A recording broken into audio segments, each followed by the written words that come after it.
Hi, everybody. This is the Heart Work Podcast, Stories of Nonprofit Heroes.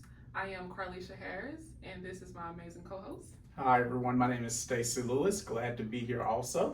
And we are here with yet another episode.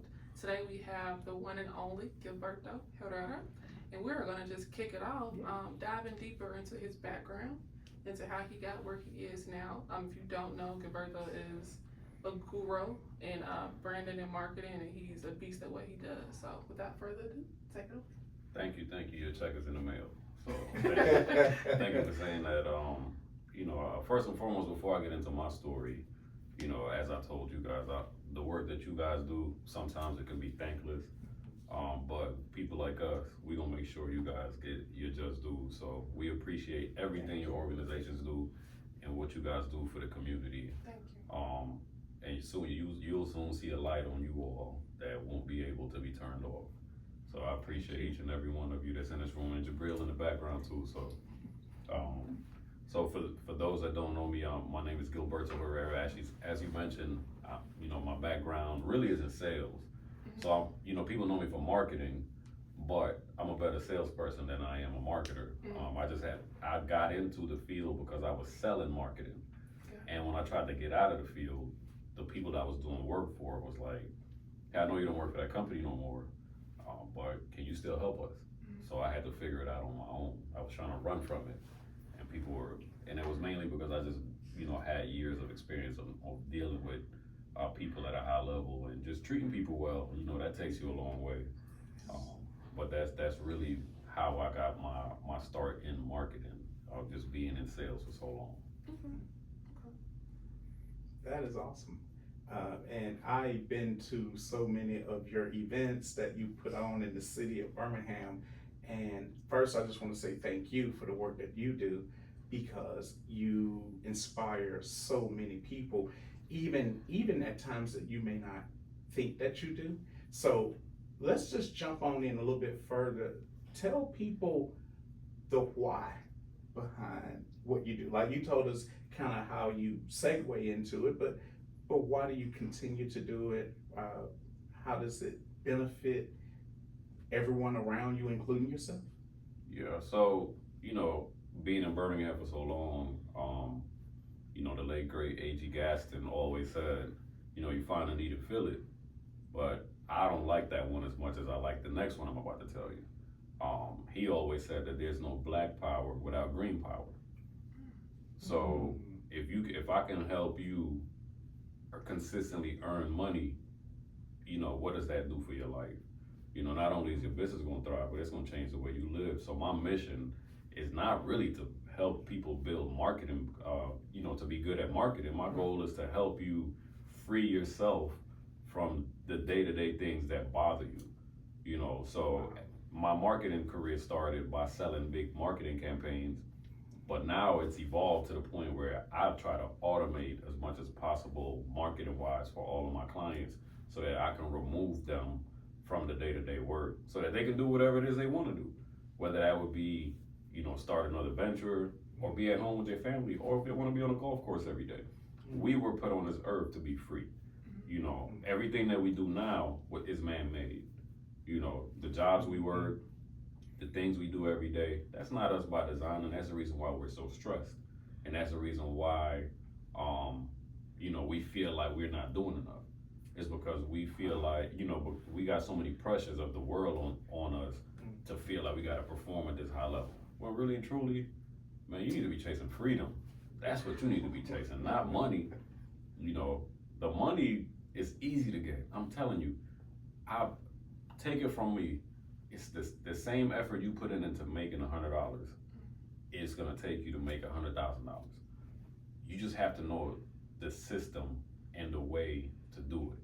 The money is already printed, but what's more valuable is you being able to be free to be able to do whatever it is that you want to do. If you want to wake up and not do nothing all day, you don't need to be worried about whether you got money coming in or not. So that's my life's purpose of my life's work. To help you make money so that you can be free. That's wow.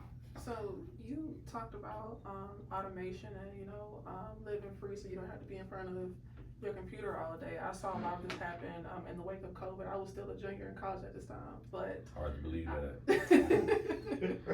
but I also went on my own entrepreneurial journey. We know that nowadays things are different. Things are changing, right? So what are some of the skills and mindsets that you think people should have now coming into a new environment and a new climate that can help them thrive?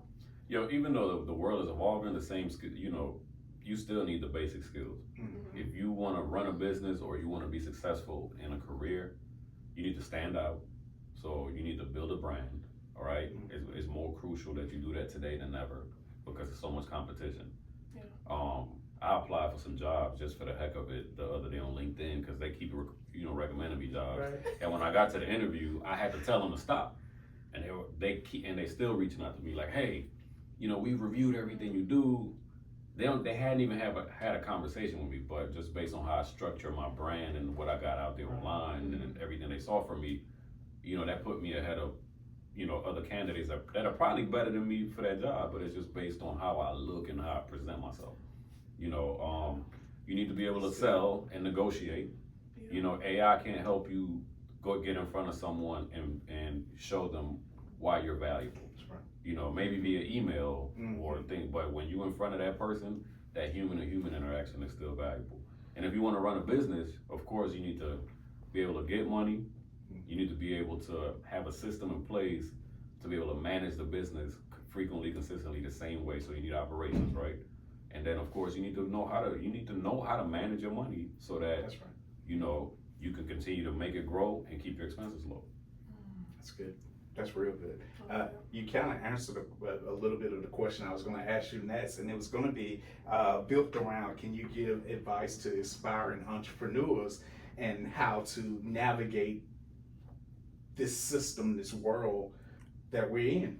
So your business is not your baby. You need to remove Say that it. again. Say it again. Your business is not your baby. You need to build your business as if you're about to sell it. Wow. And that removes that removes the emotion out of it. How do you do that? You need to think of a business as an assembly line, a process that you manage. A lot of us don't get into business. We buy ourselves a job. So what happens is you might be the best plumber, right? Mm-hmm. So you go start your own plumbing company. Well, now you're not just doing plumbing, you're doing marketing. You got to get your own sales. You got to do your own customer service. Mm-hmm. You got to do your own accounting. Mm-hmm. And what happens when you can't work? You can't take PTO.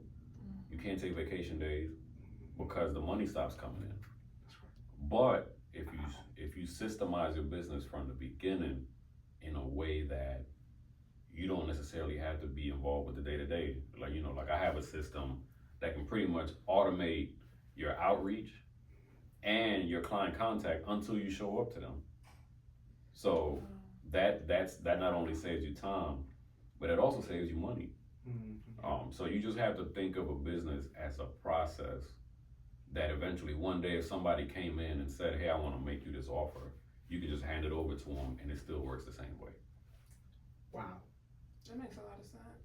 Free game right here. No, literally. Free game. And if y'all don't know, he is the Grow with Google coach for That's right. Alabama, for the entire state, and all his workshops are free. Yeah. That's when I first met you, and you were talking about building your person brand. We won't jump to that just yet, but I wanted to know, since you work with so many entrepreneurs and you coach them, what are some of the main problems that they face, and how do you kind of coach them through and work them through that? The main problem they face is themselves. They're in their own way. They're not coachable. A lot of them, a lot of us get into it for self-serving reasons. If you're not in it to provide value to an audience, yes, at the end of the day, we're in business to make money, right? To not make money, to earn money, because the only people that make money are the people that print it. We earn it, and that's through value. If you're not consistently thinking about ways to provide value to the people that you serve, whether that would be your customers, and then more importantly, your employees. If you have a team, they're your first employee. If they're not empowered with what they need to be able to, go out into the marketplace and share your mission and your vision the way that Apple does, the way, you know, you go into an Apple store, everybody there loves what they do, no matter how hard they work.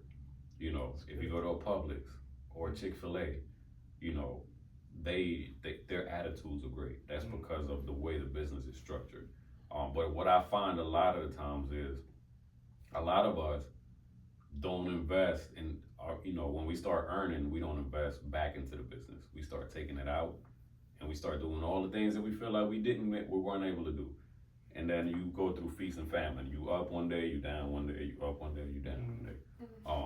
You know, like I said, it goes back to having processes in place and having systems in place to be able to do the same thing consistently and being able to, you know, one of the things that a lot of people, especially in marketing, when they come to me, they don't even know their numbers.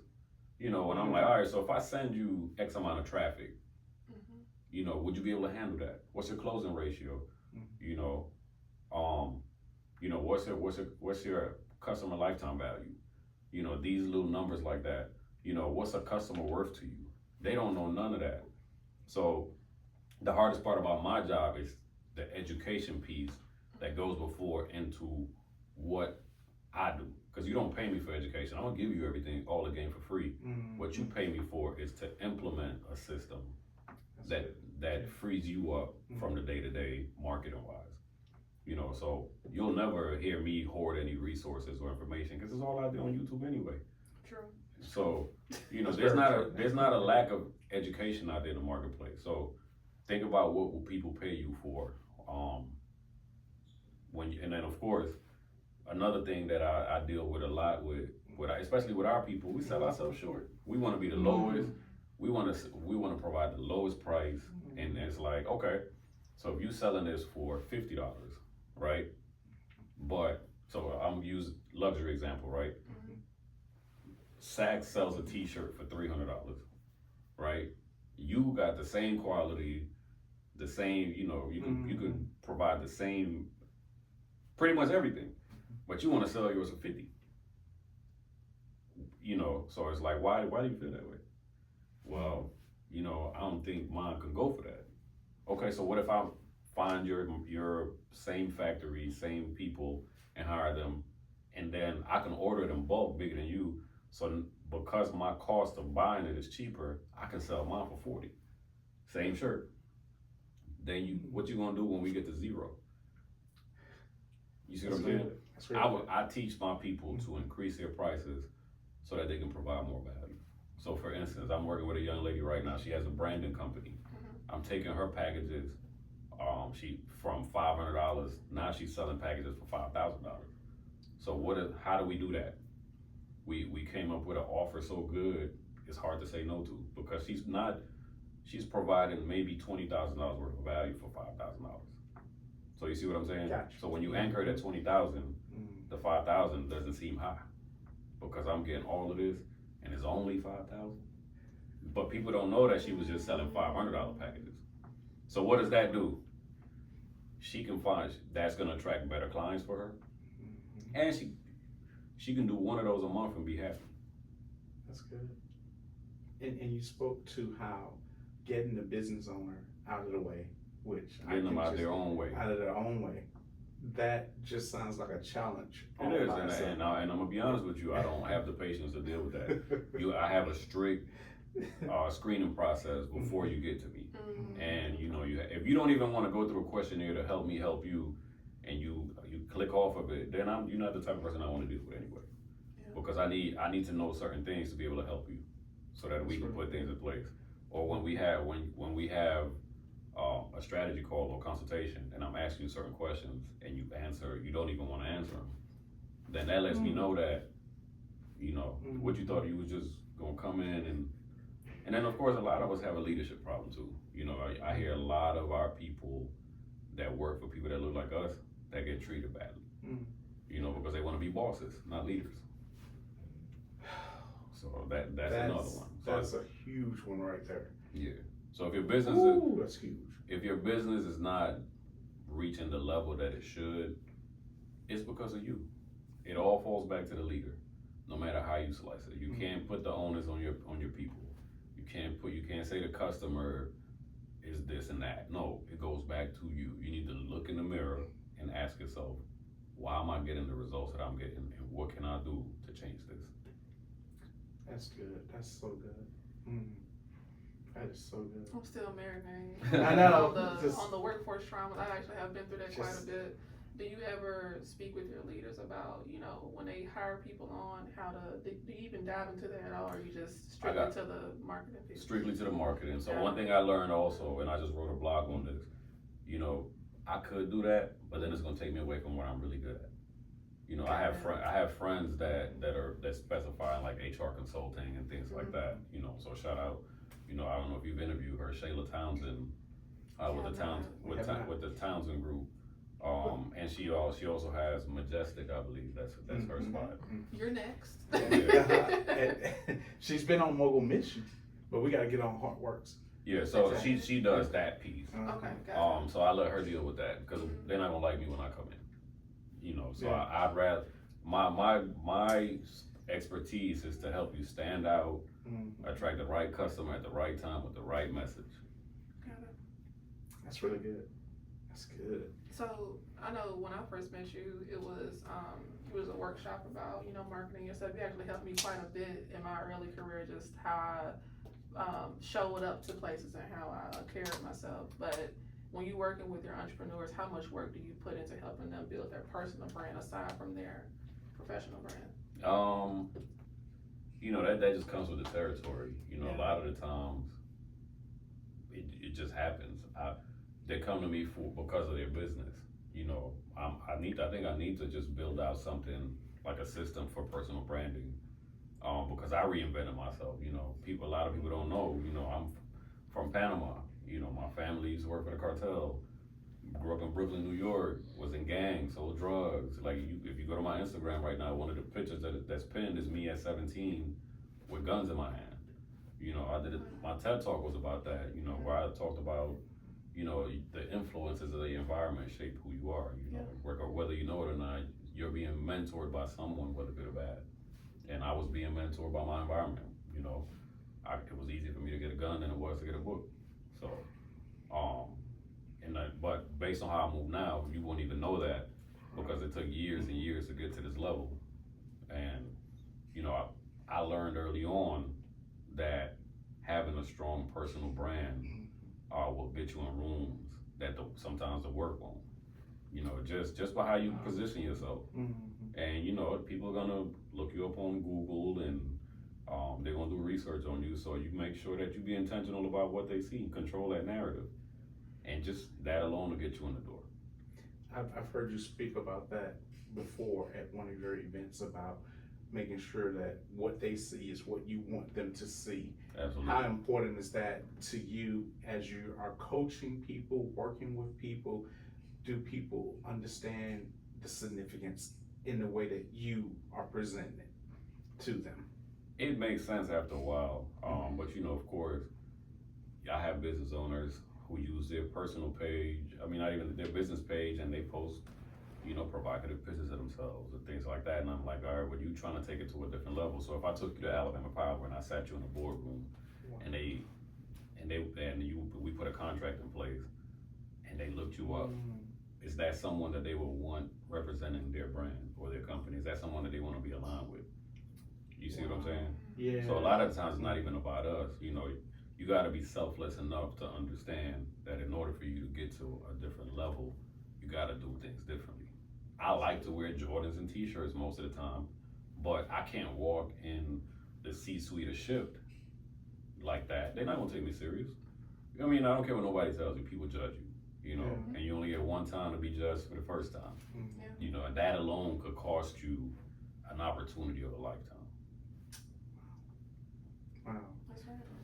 Well, I think we're kind of coming to a close, but everything that you shared was, oh my goodness, so helpful, especially is your business not your baby. I never heard that before. People do say that quite a bit, that their business is their baby. Right, that's right. So that was interesting. That's it's emotional. It's no different than like if you have a child. A lot of the times people do so much for the child that they cripple the child as they get older because they never taught the child how to do anything for themselves. That's right. Your business you need to be able to walk away from your business for at least a year and it still function the same way. because you have a system in place that is so good, you don't need to be a part of it. And, you know, and that comes with understanding how to structure your business the right way. And I can give you a couple resources. So there's a book that taught me this. It's called The E-Myth by Michael Gerber. So if you've never read that book, the E dash MYTH, it's short for the entrepreneur myth. Okay. And it basically teaches you to build your business almost like a franchise. And then also Traction by Gino Wickman. It's a black and orange book. And it shows you how to systemize your business and how to, you know, grow those systems as you start earning more, how to break down these departments, how to build checklists, how to hold people accountable to a process, not necessarily, you know, based on emotional stuff, but hey, here's the process, here's what you need to do day to day, monthly, et cetera, and then you need to have something in place where you can monitor that, you know, and there will never be a question as to why you aren't growing, you know. And then also, like I told you, business is just the art of mastering data. My opinion, your opinion doesn't matter. The data is what matters. Right. What people are saying. You know, when we run ads for people, you know, I tell them the first month, don't expect to make no money. Yeah. Because, I mean, if we do, good luck. I mean, that's good. However, what we will have is a story. You know, we ran X amount of ads. These did well. Yep. These didn't. Why didn't they do well? You know, what's your conversion rate? You know, what's your click-through rate? What's your cost per lead? Right. You know, and then once we start putting those numbers in place and we start to see what works, then we can put all our resources so it starts seeing, you know, to what works. And then once it really works, then you just printing money at that point. Yeah. That's good. You see what I'm saying? Yeah, so if I'm paying really $1 and I'm getting $5 back every time, why would I not do it? That's right. Now, you know, That's good. we really are talking to nonprofits here, though. And typically resources are scarce. Nonprofits teams are get small. $100,000 Google grant to run Google ads for free. 120,000. I'm sorry, like $10,000 a month. Are y'all writing this down? Like somebody write this So, down. And then of course with a nonprofit, right? So with a nonprofit, you got 2 jobs, right? It's still marketing and sales. Yeah. You need to be focused on donorship and then also how to bring awareness to your program. So with a shoestring budget, how would I do it? Right? Collaboration. You know, That's good. who has an influx of the people I need to reach, and how can I partner with them and bring their people value, and in exchange for access to their audience. Then 2, what stakeholders could I bring on my board that got access to get me resources? Right. And then also, you know, what type of programs are in place and what type of companies will support those programs. You know, we need to be having conversations with those people, putting a packet in front of them that's tailored to them and saying, hey, this is what we do. This is who we serve. This is who you serve. This is how they benefit. You being a part of this will benefit you as well. What can we do to make this happen? You know, and then also it comes down to a game of numbers. I know if I have 10 conversations a day, one of them will become a donor. So again, it all goes back to a process. It all goes back to a system. Wow, that's really good. Yeah. So I mean, it's we try to complicate things, but it's really not hard. You create with a little creativity and understanding your main focus. You need to go out and fundraise, and you need to go out and bring awareness to your programs. The more people know about your programs, the more you can go out and fundraise. And guess what? Once you get to a certain level, you know, then United Way starts knocking on your door. You know, and you want to be strong enough to say, you know what, I could or I don't have to use you if I don't want to. If it doesn't make sense for me, you want to be in a position where you're not at their mercy, because you know how to sustain yourself. It's no different in the church, right? Yeah. You know, the Church of the Highlands is growing because they have a process in place. They systemize their church like a business. That's all it is. That's Yeah. You know, the pastors that don't do well don't understand business. The nonprofits that don't do well don't understand business. You know, we get into it because we got a heart of gold, Right. but a heart of gold ain't gonna keep your lights on, and it ain't gonna keep your customers' lights on either, your clients. It's good. So It's really good. You talked about a heart of gold, Ooh. and you have most definitely described how much your heart is in the work that you do. absolutely, man. Something we ask every guest that we have to close us out is, how do you define hard work? Hard work. Mm-hmm. You know, as I mentioned earlier, you know, someone told me one day that a man's job is to have a son, plant a tree, or write a book, because those three things will outlive him. So I'm not gonna be known for anything outside of the lives I've touched. I don't publicize it because I don't get a rush in letting people know who I help and what we do. But they'll say it for me. So as long as I know the community is speaking highly of me, Yeah. nothing else matters. So that's all that matters. That's awesome. That's awesome.